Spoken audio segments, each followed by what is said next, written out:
Я приветствую вас на нашем канале, дорогие друзья. Это первый ролик подобного формата. Надеюсь, вам понравится. Для тех, кто зашел на канал впервые, спешу сообщить, что если вы хотите сейчас испытать кучу эмоциональных потрясений, связанных с множеством жутких звуков и постановкой происходящего, то здесь вы этого не увидите. Это документальный проект.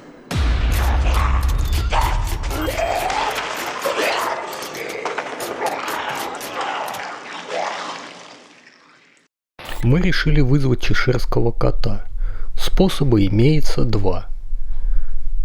Для этого нам понадобится магическая свеча, ультрафиолетовый фонарь, зажигалка и, собственно, сам чеширский кот.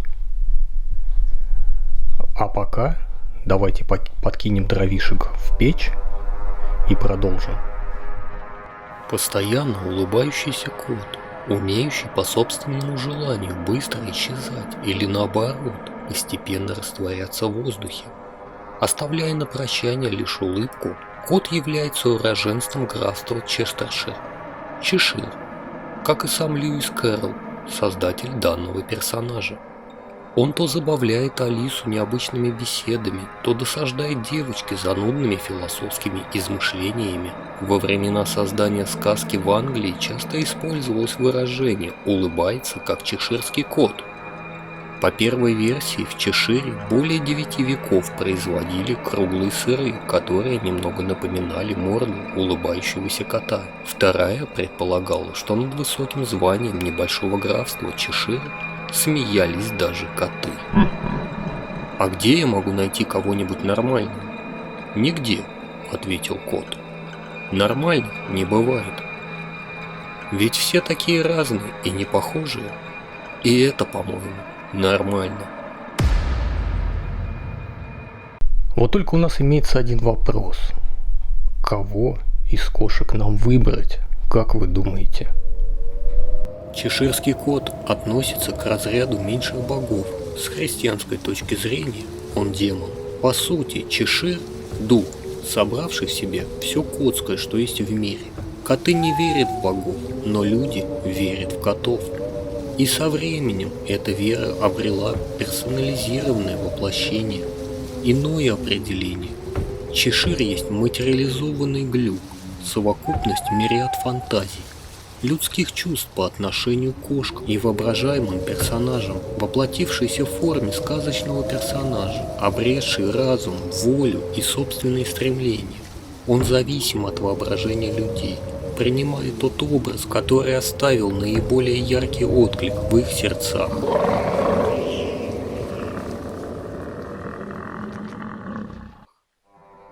Для вызова нам необходимо взять нашего кота, посадить перед собой и смотреть ему в глаза 10 секунд. Затем взять обычный лист бумаги, нарисовать на нем морду чеширского кота. В нашем случае я все подготовил заранее. И сказать своему коту: «Я хочу видеть чеширского кота. Я не причиню ему зла». Далее нужно закрыть окна шторами, выключить свет, сказать 3 раза: «Чеширский кот, иди ко мне», и ждать появления кота с закрытыми глазами. Он обязательно даст знать, когда появится.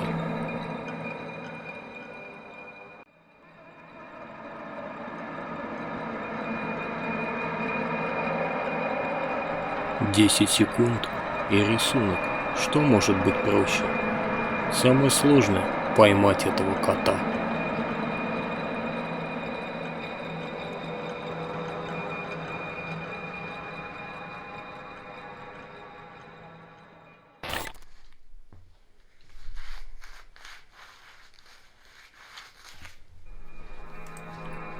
Совсем забыл сказать, что для призыва этой сущности нужно находиться одному. Поэтому Ирина отправилась на 2-й этаж, а я остался вызывать чеширского кота первым способом.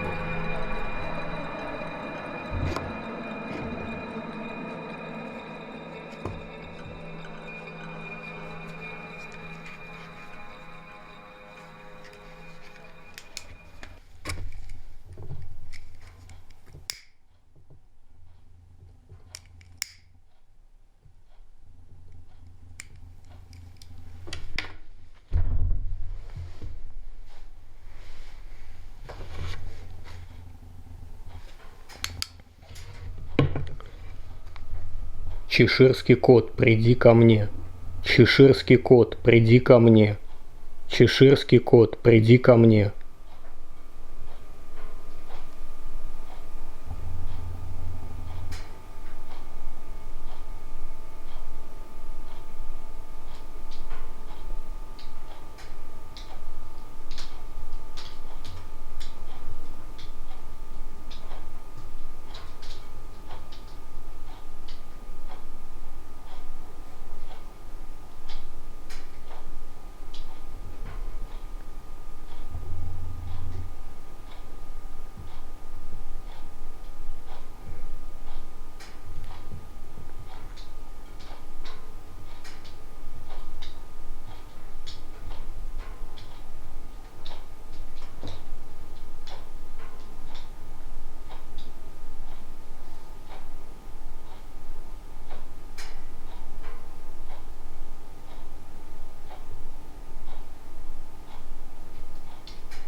После проведенного ритуала я ничего не заметил, кроме цоканья нашего кота по ламинату.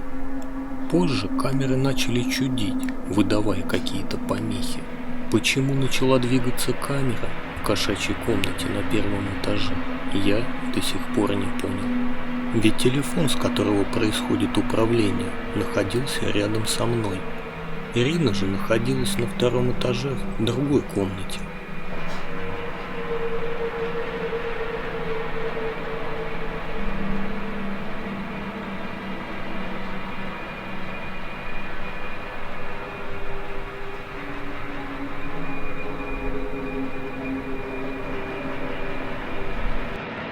На улице ночь, луна и темнота.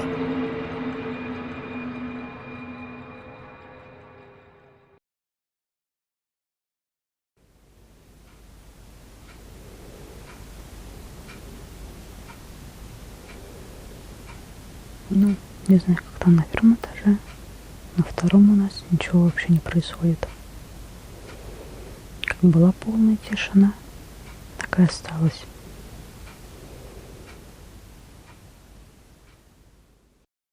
Нет, это пьет. Это пьет Рэмбо из ведра. Ну, даже если он был, то чеширский кот, спасибо, что пришел. Ты можешь уходить.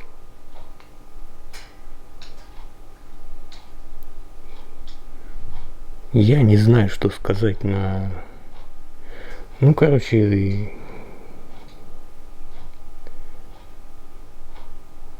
по-моему, это все легенда и байки. В любом случае, я ничего не слышал.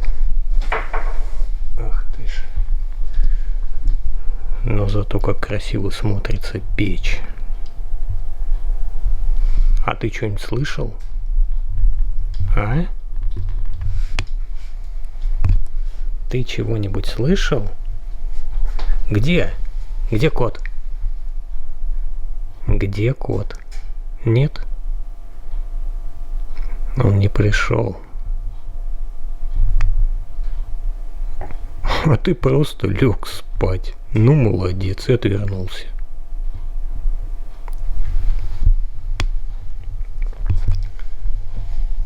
Ладно, я думаю, на этом стоит закончить первый эксперимент. И начать уже второй.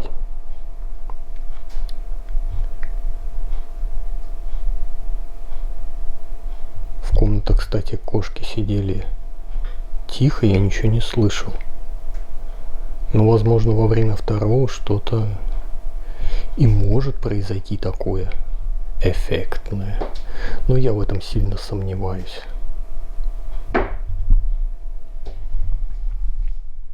Я не слышал громкий удар на лестнице, а Ирина отчетливо его слышала.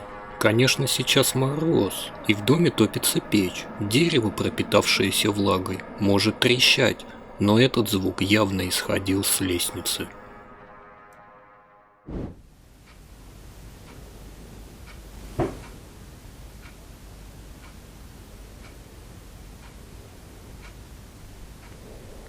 Был какой-то стук, но мне кажется, что это был стук просто от наших кошек наверху. Я тоже так подумал, но в кошачьей комнате была тишина. Кошки сейчас где-то тихо и мирно спят. Обратите сейчас свое внимание на время, когда произошел удар.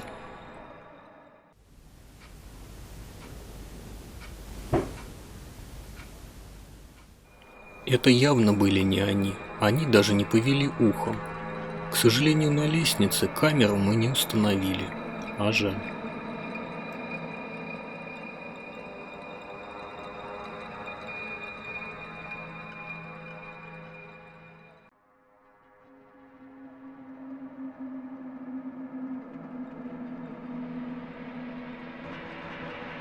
Далее мы начали подготовку ко второму способу.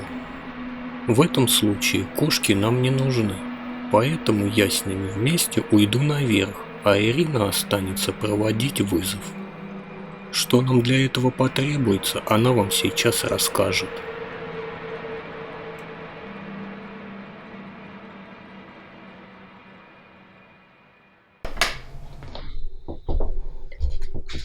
Ну что, у нас второй способ вызвать чеширского кота. И здесь нам уже ни кот, ни кошка не нужны.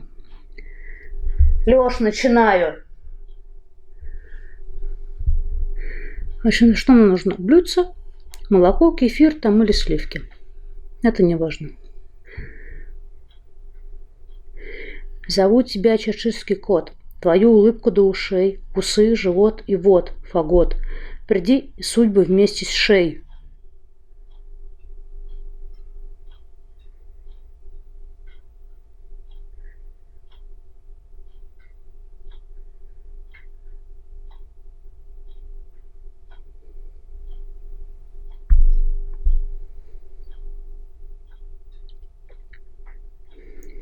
Зову тебя чеширский кот. Твою улыбку до ушей, усы, живот и вот, фагот.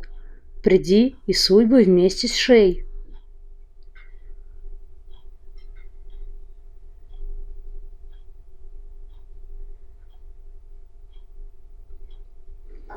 Зову тебя, чеширский кот. Твою улыбку до ушей, усы, живот и вот фагот. Приди и судьбы вместе с шеей.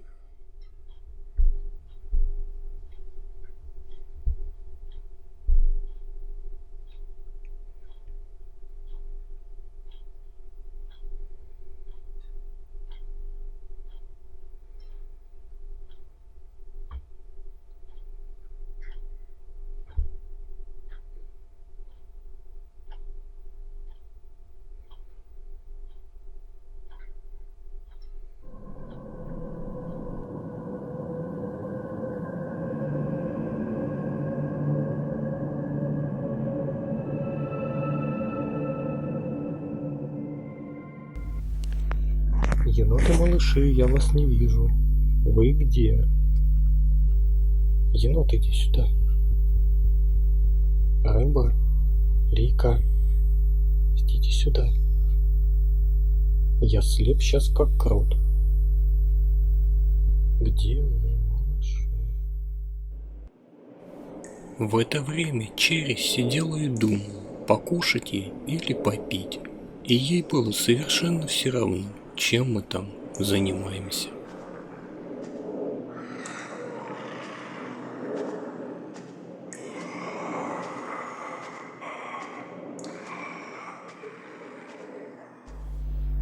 Кстати, у нашего Рэмбо папа чеширский кот. У нас, кстати, питомник кошек. Ну, это так, для сведения. Зову тебя, чеширский кот. Твою улыбку до ушей, усы, живот и вот фагот. Приди и судьбу вместе с шеей. Где ты, чеширский кот? Я тебя зову. Я тебе молочко приготовила. котик, приходи в гости.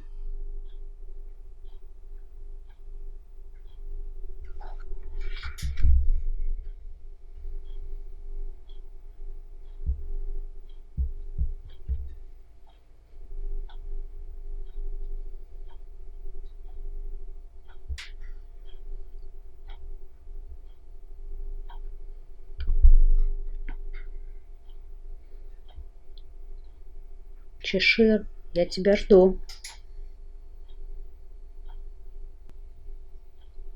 Чешир, тебе никто не навредит. Я зову тебя. Приходи на молочко.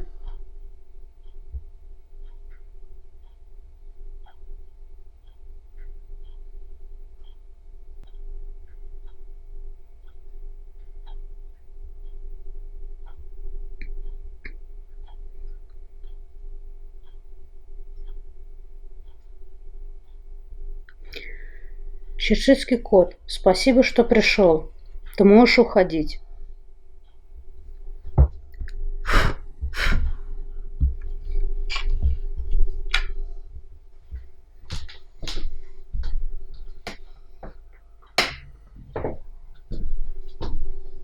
Спускайся.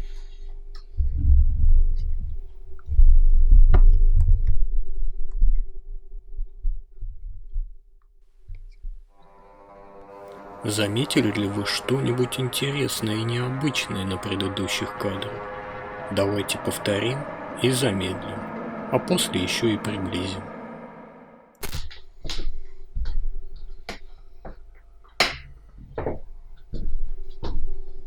Спускайся.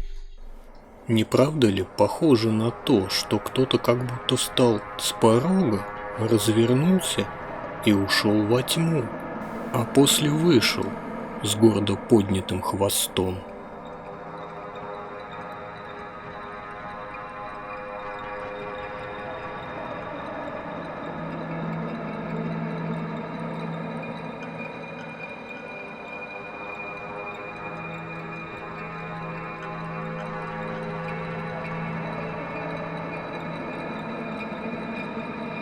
Вначале я подумал, что это глюк камеры, связанный с переходом из дневного режима в ночной, но позже решил пересмотреть похожий эпизод из первого вызова.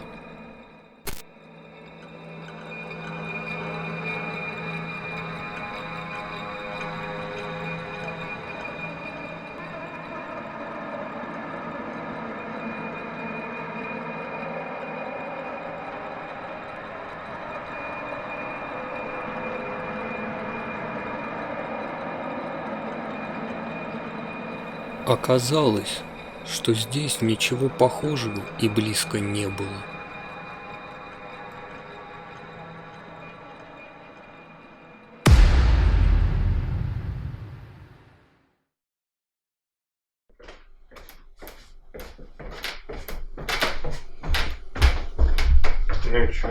Ты знаешь, честно, я не знаю. А кто пролил? Камера пишет. Это я, когда ставила, я пролила.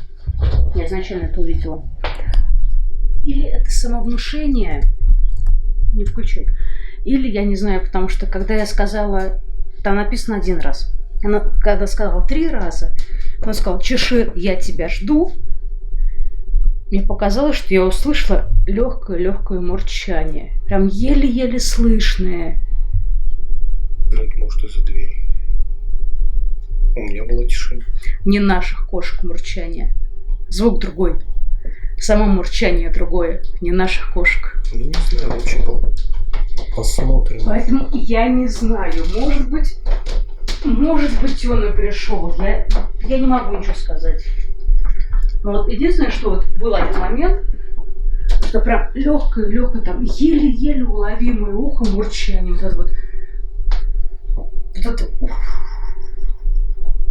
это вот. Или это самовнушение, или я не знаю, как это объяснить. Я тебя услышал. Не знаю, услышали ли вы, что там мурлыкало, а может и хрюкало. Так все будет видно на видео. Я вызывала его и так, им приди, попей молочка, там, я тебя не обижу. Как еще, я не знаю. Хотя сущности, кстати, не любят видеокамеры, и показываться на них тоже не любят. Они приходят к тому, кто не занимается такой фигней. А может, и вообще не приходит. Но попытка не пытка. Надеюсь, вам понравилось данное видео. Я думаю, что подобные ролики разнообразят контент на канале. Вызывать сущности очень опасно. И если у тебя мало опыта, то лучше начинать с доброго, а уже только потом вызывать опасно.